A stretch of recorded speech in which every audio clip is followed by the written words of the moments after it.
Hi everyone, my name is Judy Smith and my call sign is Kilo Charlie 3 Juliet Alpha Sierra. I have been a ham for over 4 years now, and I received my technician's license in April of 2017. At the time I didn't do much with ham radio, just did a little 2-meter on my car radio and played around with D-Star for a little bit. But then in April of 2019 I passed my general exam. I discovered Parks on the Air while participating in an ARRL VHF contest. I made the first contact with an activator and then began researching what Parks on the Air was, and immediately decided that it was something that I would love to do. I activated my first park in August 2019, and to date I have over 160 activations in 3 states at 85 unique parks with over 13,500 QSOs. This is where I first met Dimitri, November Echo 1 Delta, who is responsible for me being here with you today. This is just a quick overview of the equipment that I tend to use year-round. I have a Kenwood TS590SG. My antenna is either an alpha hex antenna or a buddy stick. My battery, a deep draw marine battery. However, I also take a biennial 15 amp hour battery with me. I have a laptop computer that has the N3 FJP program on it for logging. I have a Heil ProSet 6 headset and a DXE FS003 foot switch. We also have a collapsible cart to transport all of the equipment from the vehicle to a picnic table in warm weather. I always have a notebook and pens with me just in case. I always bring my POTA flag and brochures, and of course a cell phone for spotting when there is internet.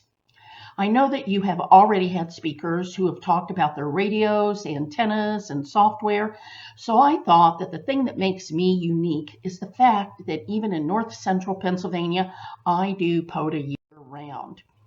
When I first started doing POTA in the winter, I sat outside with my table and just used a pen and a paper to record the contacts, and I literally froze, no matter how many layers of clothing I had on. My OM K3JAS and I happen to live on a lake, and that is where I first saw fishermen using ice fishing huts and got the idea that this shelter would be perfect for winter POTA.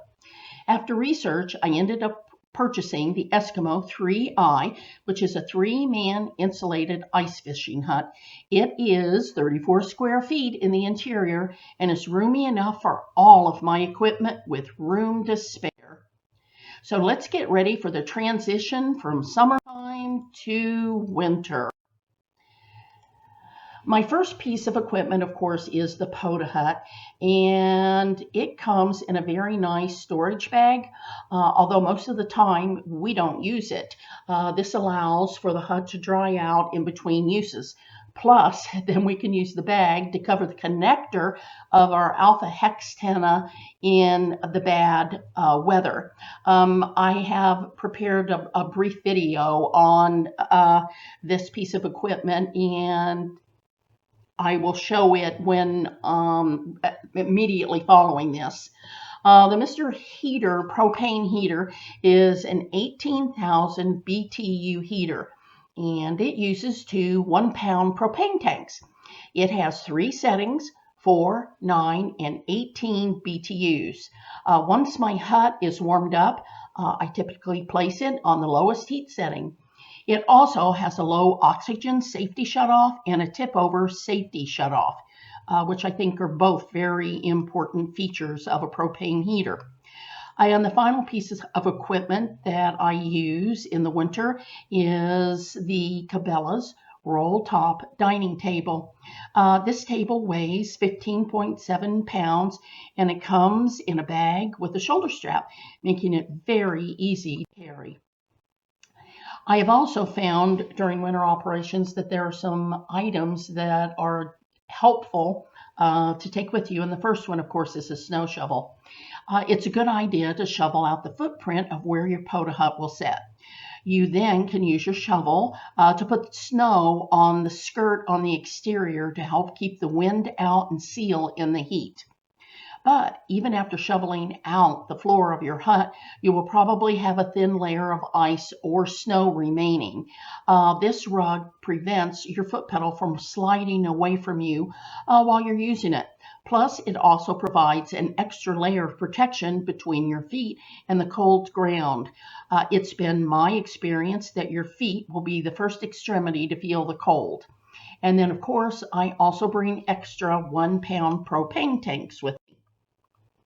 Okay, I have prepared this short video about how to set up the POTA tent, how easy it is, and some of the extra little features that it has that I like.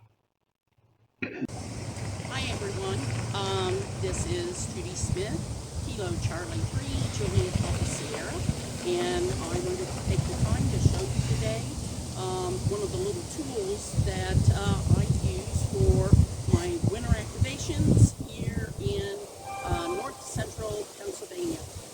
We are in SV Elliott Park today where we are going to do a POTA activation. The temperature right now is 52 degrees, and as you can tell it's pretty breezy. This is what I fondly call my POTA hut. It is officially an Eskimo 2-man insulated ice fishing tent. And so I'm going to show you how easy it is to set up. The tent comes in a very nice carrying bag, but we tend not to use it. It makes it a little bit faster. Plus it allows the tent to air out in between time. It has a very nice Velcro strap that pulls all sides together. So I'm going to release the strap from the tent and open it up. Okay, what you have to do is make sure that the black is in the center and opened on top, and this is the top part of the tent. There is a handle that you can sometimes pop.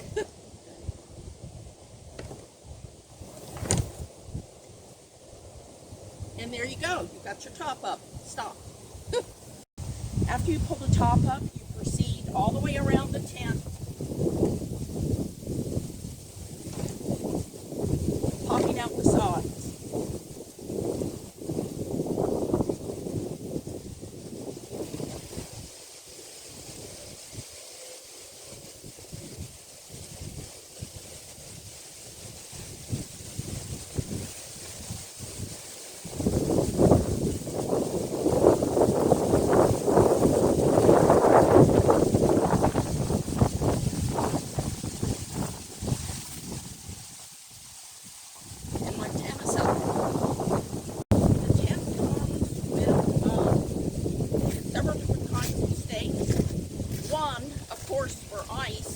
Which is the original purpose of this tent. It's got really nice threads on it, so it can be screwed into the ice. And then the other one, which I can't pull out, I can use in the dirt. Actually, they're all the same. Anyhow, they screw to the ground very easy, and because it's such a windy day, I'm going to use these. Normally, we don't have to. The tent's got enough weight.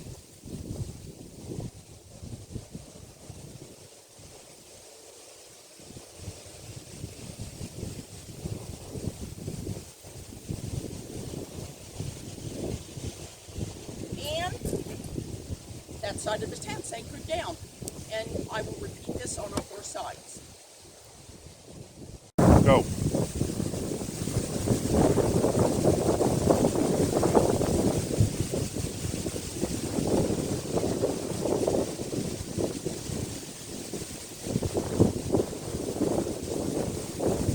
And while we're here, one of the nice things about this is there's a skirt.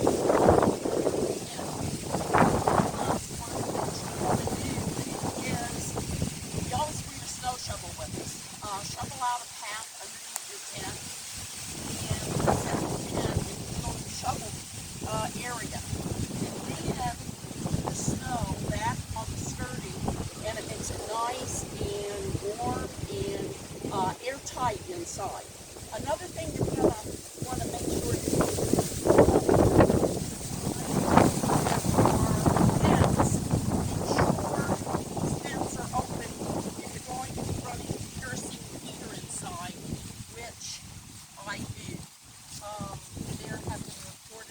of ice fishermen who did not have these nuts open, especially, running piercing here. Another feature of the tent is it has windows. These windows do not basically open, but they have an insulated layer inside. So if you want light, all you have to do is pull those down. Stop. Which is the heaviest part of this entire enterprise. And we came up with the cart.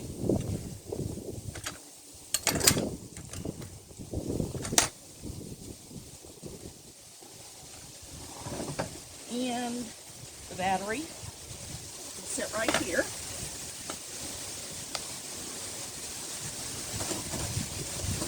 That's my folding chair.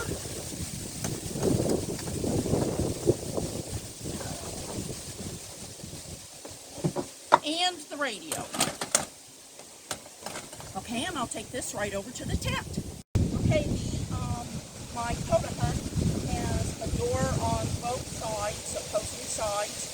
So if you're using it in a season where it's not really that cold, you don't have the heater running, it allows a really nice cross ventilation. The door opens. There's no problem.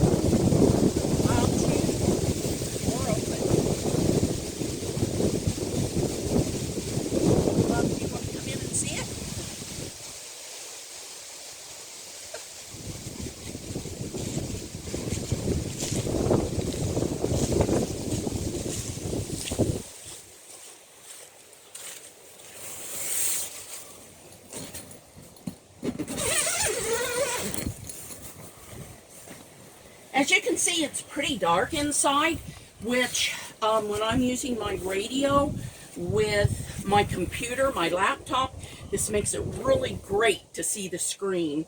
That's always one of the problems when you're sitting outside and you're trying to use a computer program to record your contacts. This is one of the 4 windows.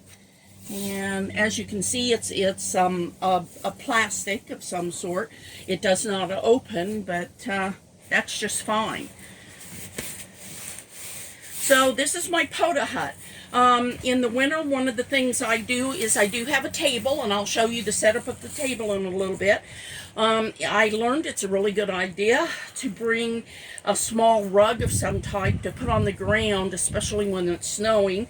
You're not chasing your foot pedal all over the place on the ice and snow, and it adds an extra layer of insulation for your boots. Okay, thanks. Okay, this is my Cabela's table, and the string always gets caught in the legs.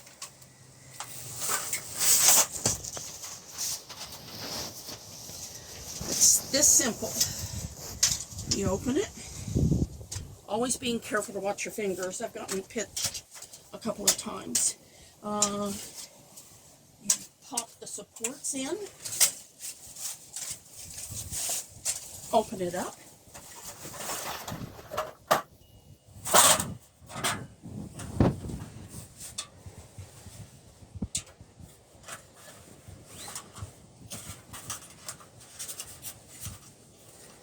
these are the supports for the tabletop. Another little nice feature of this tent is there are 2 pockets on either side that you can store stuff. Okay.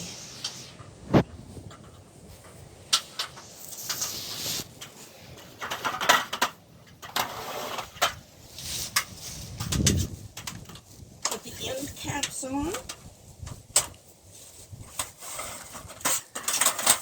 the center support.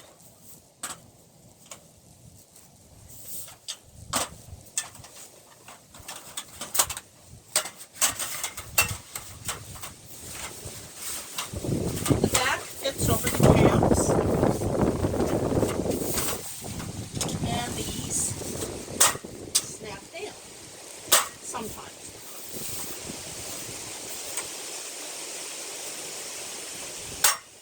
Okay, my table's up. I have found that winter is a great time to work parks that are closer to your home. If you experience bad weather while you're out, the drive home can be just a little bit shorter and easier. This is also a perfect time to work on your Kilo Awards and Repeat Offenders Award. Another helpful hint that I've discovered is that parks that promote winter activities like snowmobiling and skiing are also parks that will have restroom facilities open, and sometimes, like Parker Dam, they're even heated. This is the view from my seat inside my POTA hut. As you can see, there's snow on the outside of the window, but the ground below has melted. My winter POTA equipment works together to keep me nice and warm while I activate. I appreciate you taking the time to learn about winter POTA. And after all, why should the southern states have all the fun year round? If you have any questions, I'd love to answer them. Thank you.